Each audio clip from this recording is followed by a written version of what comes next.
मार्कंडेयायुष्याभं श्रीपाद श्रीवल्लभसंजरसने गुरुदत्तात्रेय स्वामी देवता परिपूर्ण अनुग्रह सिद्धिरस्तु शरीरारोग्य फल सिद्धिरस्तु।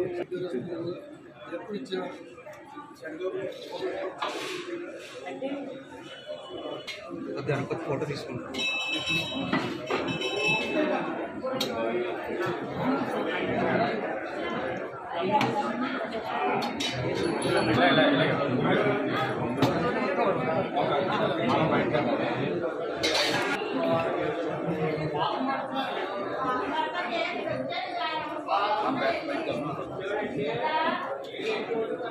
गुरुदेवो महेश्वरः गुरु साक्षात् परब्रह्म तस्मै श्री गुरवे नमः।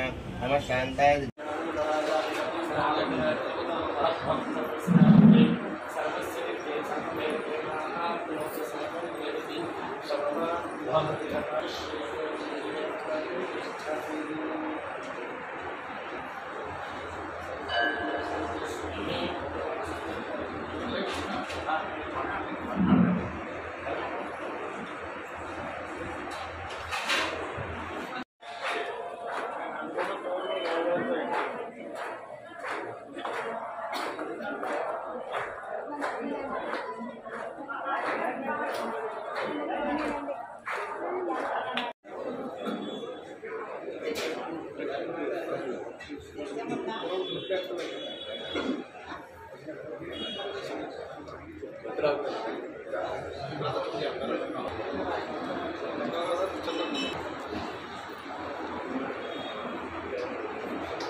నిన్న మన గౌరవనీయులైన ఉప ముఖ్యమంత్రి వర్యులు పవన్ కళ్యాణ్ గారి చిన్న కుమారుడుకి అగ్ని ప్రమాదం జరిగిందని తెలిసి మరి మేమందరం ఎంతో అత్యంత బాధపడ్డాము. మరి ఇది చాలా బాధాకరమైన సన్నివేశం.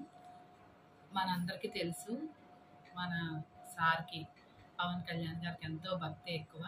ఆయన భక్తి వల్ల చిన్న చిన్న దెబ్బలు తగిలి బయటపడడం అన్నది మరి మనకు తెలుసు.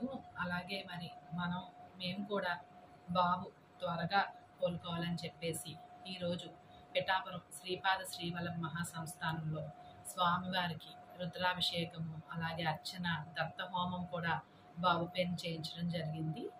మేమందరం కూడా బాబు త్వరగా కోలుకోవాలని చెప్పేసి మనస్ఫూర్తిగా దేవుణ్ణి ప్రార్థించడం జరిగింది. నిత్యం ప్రజాసేవలో ఉండే మన పవన్ కళ్యాణ్ గారి కుమారుడు అగ్ని ప్రమాదాన్ని జరగడం అక్కడ సింగపూర్లో ఉన్న స్కూల్లో ఈయన ఇక్కడ కార్యక్రమాలన్నీ ముగించుకుని మరి సింగపూర్ వెళ్ళడం.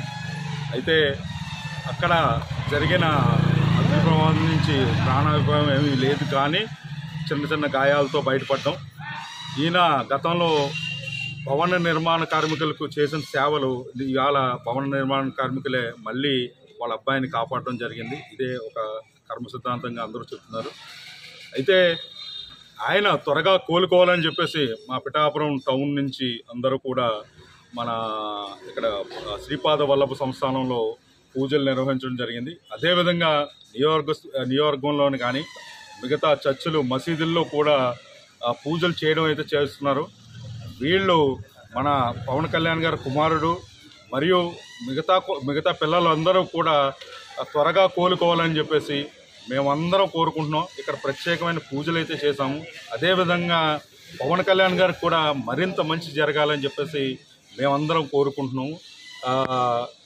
ఇదే విధంగా ఆయన వాళ్ళ అబ్బాయి త్వరగా కోలుకుని మన పవన్ కళ్యాణ్ గారు తిరిగి ప్రజాసేవల్లో కంటిన్యూ అవ్వాలని చెప్పేసి కోరుకున్నాం. జనసేన పార్టీ అధ్యక్షులు రాష్ట్ర ఉప ముఖ్యమంత్రి పవన్ కళ్యాణ్ గారి కుమార్ గారికి రెండో కుమారుడికి గాయాలు మన సింగపూర్ స్కూల్లో జరుగుతాం అందరికీ తెలిసింది. మరి ఆయన త్వరగా కోలుకోవాలని చెప్పేసి మరి ఆంధ్ర రాష్ట్రంలోనే కాకుండా విదేశాల్లో కూడా మరి పవన్ కళ్యాణ్ కుమారుడు త్వరగా కోలుకోవాలని ప్రత్యేక పూజలు చేయడం, ప్రార్థనలు చేయడం, మసీదుల్లో కూడా ప్రార్థన చేయడం కూడా జరుగుతుంది. మరి అలాగే బాబు త్వరగా కోలుకోవాలని మా పిఠాపురం శ్రీపాద వల్లభుడు దగ్గర పూజ చేయడం జరిగింది. నిన్న శివాలయంలో కూడా హోమం చేయడం జరిగింది. అలాగే మన తాడిపత్రిలో అమ్మవారి గుడి దగ్గర కూడా పూజా కార్యక్రమాలు చేయడం జరిగింది. మరి ప్రజలకు ఎంతో మంచి సేవ చేస్తున్న తన కుటుంబానికి ఇలా జరగడం చాలా బాధాకరం. కానీ ఆ భగవంతుడు దయ వల్ల, ప్రజలందరూ దయ వల్ల ఆయన రెండో కుమారుడు మార్క్ శంకర్ త్వరగా కోలుకుంటున్నాడు కాబట్టి మేమందరూ కూడా చాలా సంతోషంగానే ఉన్నాం. అలాగే పవన్ కళ్యాణ్ గారి ఆరోగ్యం కూడా తొందరగా కుదుటపడి ఇంకా ప్రజలు సేవ చేయాలని, మెగా కుటుంబం అందరూ కూడా ప్రజాసేవలో ఎప్పుడు ఉంటారు కాబట్టి ఆయన కుమారుడికి కూడా అదే మంచి జరిగింది. మరి తొందరగా కోలుకుని ఆయన త్వరగా ఇంటికి రావాలని మేము అందరూ కూడా కోరుకుంటున్నాం.